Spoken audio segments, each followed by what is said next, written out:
Mikasika ny lafiny serasera kosa dia hofoanany orinasa Facebook avokoa ireo compte na page mitarika fanakorontanana momba ny aretina coronavirus maneran-tany. Andray anjara amin'ny fampiarana io fepetra io eto Madagasikara amin'ny alalan'ny ministeran'ny posta sy ny fifandraisan-davitra ary ny Aitao Arakajy Mirindra. Nisy ny fifampiresahan'ny Rotonta omaly ka efa napetraka ny tompon'andraikitra isahanan'izany.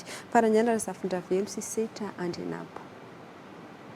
Ireo page sy compte Facebook no isan'ny manakorotana sy mampiorohoro ny rehetra noho ny fanaparihana vaovao tsy maro-potitra manodidina ny coronavirus. Ho antsika eto Madagasikara nefa raha nitatitra avy amin'ny ministry ny posta sy ny fifandraisan-davitra, telo hetsy sy roa tapitrisa ireo mikirakira ny tambazotra sosialy ka ny enina hetsy sy iray tapitrisa amin'ireo mampiasa Facebook avokoa. Nisy arak'izany fifampiresahana tamin'ny tompon'andraikitry ny foben'ny Facebook ka nahazona valiteny fa ho tapahana na foanan'ny Facebook avokoa ireo compte na page mandeha fanakorontanana momba ny coronavirus.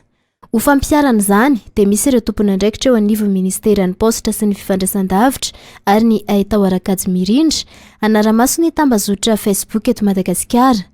Apetraka ihany koa ny marika manokana ho famantarana ireo compte ofisialy ny sampandraram-panjakana amoaka ny vaovao ofisialy momba ny coronavirus. Fepetra fitsipika napetraka Facebook izay zavatra zay ary ankatoavin'ny fanjakana malagasy tanteraka.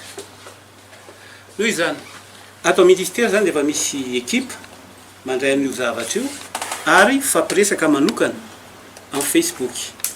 Ny anay zany rehefa voarainay kosa ny fangatahana amin'ny fanjakana na fangatanay aman'olona ka hita hoe miopefy dia mandisy dia mandefa niny fa tadio fa Facebook zany mijery azy araky ny lalàna anjareo zany dia mety adiny ray mety adiny roa mety ray andro miankina amin'ny ny asa zay ao aminy ihany koa.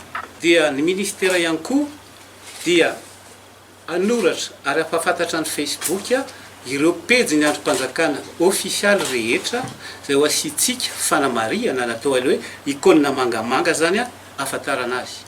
Tsy andry ela fa hiatra vetrany io fepetra io ho fifehezana ny fanaparihana vaovao tsy marina sy ny fanakorontanana momba ny coronavirus. Marina fa tsy Madagasikara ihany fa maneran-tany no ampiarany fobe Facebook io fepetra io.